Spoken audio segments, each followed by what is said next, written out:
Good evening everyone, hope you all are doing good. This is your physics class. So today we will revise the chapter first, that is matter, right? So what do you mean by matter? Anything in the environment that has some mass and occupy space. Anything that has mass and occupy space comes in the category of matter, right? So definition of matter is that which has weight and occupy space. For example, table, chair, cardboard, plants, human beings. So many examples are there. ठीक है? Pencil box is there, your pen is there, mobile is there, books are there. They all comes in the category of matter, right? So these things are matter. Now what are non-matters? What are non-matters? The things that are not visible to us. For example, our thoughts, our feelings, hunger, thirst, right? Sadness, right? They comes in the category of non-matter. So what are elements? Matter is composed of elements. An element is a substance which cannot be subdivided. We can't divide it. An element is a substance which cannot be subdivided into two or more simpler substances by any chemical method. So elements are those substances which we cannot divide them. Okay, we can't divide them into 2 parts, 3 parts. Not possible by any chemical means. If it is not possible by chemical means, how it is possible by physical means, right? So element is a substance that cannot be subdivided into smaller substance. Next is the atom, smallest unit of element. Its smallest part of the element is called atom. Atom may or may not have independent existence, right? But always take part in chemical reaction. It always take parts in a chemical reaction. As you know that atom is the smallest particle that take part in a chemical reaction. Same example, same in our human body. There are cells, right? There are minute cells are there that perform all the functions of the body. Same, atom is the smallest part of an element or smallest unit of element, right? That take part in a chemical reaction. Molecules. A molecule is defined as the smallest unit of matter. So molecule is the smallest unit of matter which has an independent existence. Element cannot be further divided. It may or may not independent existence, but molecules can exist independently, right? So and can retain complete physical and chemical properties of the matter. So their chemical and physical properties never change. So they are called molecules. For example, water. Water is a molecules formed of 2 atoms of hydrogen and 1 atom of oxygen. So this is an example of a molecule. Now we'll do the states of matter. As you know that there are 3 states of matters are there: solid, liquid and gas, right? Solid, liquid and gas. There are 3 states of matter. Now first is the solid. What is a solid? A substance that have a perfect shape, you can say that, right? Have a definite shape, definite volume, right? That is a solid. For example, I have made a diagram here where I have shown molecules. As you can see in the diagram, the molecules are very closely packed. This is a diagram of a solid showing the arrangement of molecules. So here the molecules are very close to each other, right? That means that molecules of a solid are tightly packed, right? If they are tightly packed, that means they have a definite mass, they have definite shape and they have definite volume, right? And we can't compress a solid. Not possible for us to compress this register or compress this mobile or compress any table or chair. Not possible for us, right? So solids are not compressible, they're incompressible. You can't compress them. And solids never flow. They are not liquid, they are solids. So solids never flow.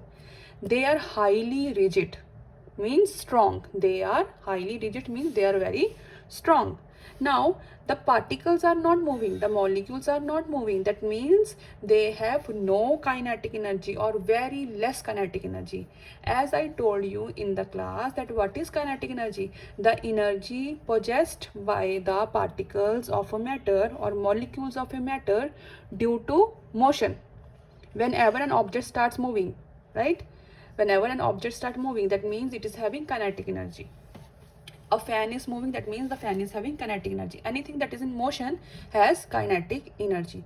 That means the objects are having no kinetic energy. Right? Now you can see that there are very less spaces in between the molecules. Right? So these spaces are called intermolecular spaces. Intermolecular spaces. That means they have very less intermolecular spaces. In solid, there are very less intermolecular spaces. Now the particles are very close to each other. That means why they are close? Because they have some force in between them. They have a strong attractive force. That strong attractive force is called intermolecular forces. That means they have less intermolecular space and they have high intermolecular forces or strong intermolecular forces. Next are liquids. In liquids, the particles are little far than solids. In solid, particles were very close.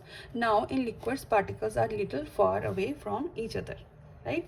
So in liquids, they have definite volume. Their volume never change. Only the shape of the container or only the shape of the water or the liquid will change. Why? Because liquid can be shifted from one container to another container. So they take the shape of the container, right? So but they have definite volume. They have definite volume. They acquire the shape of the container.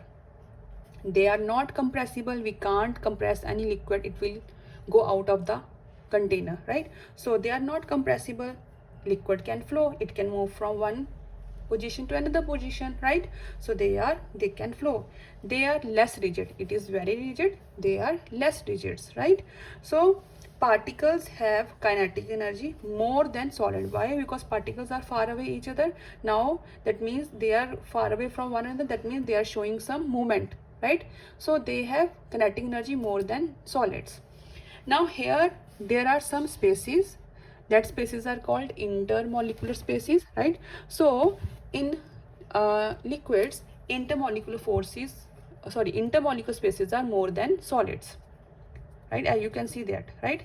And intermolecular forces are less than solid. That is why the particles are far away from each other. Intermolecular force means the force exists between two particles. Now they are little far away from each other. That means they have less intermolecular forces. Next is gas. Now as you can see, particles are now far from each other more than liquids, right? So they have definite mass. Mass will remain same, right? But they don't have a definite volume. The volume will change, right? And they also acquire the shape of the container in which we put them. For example, perfumes, right? LPG that we are using at our homes, they all have gases inside them. So they have indefinite volume.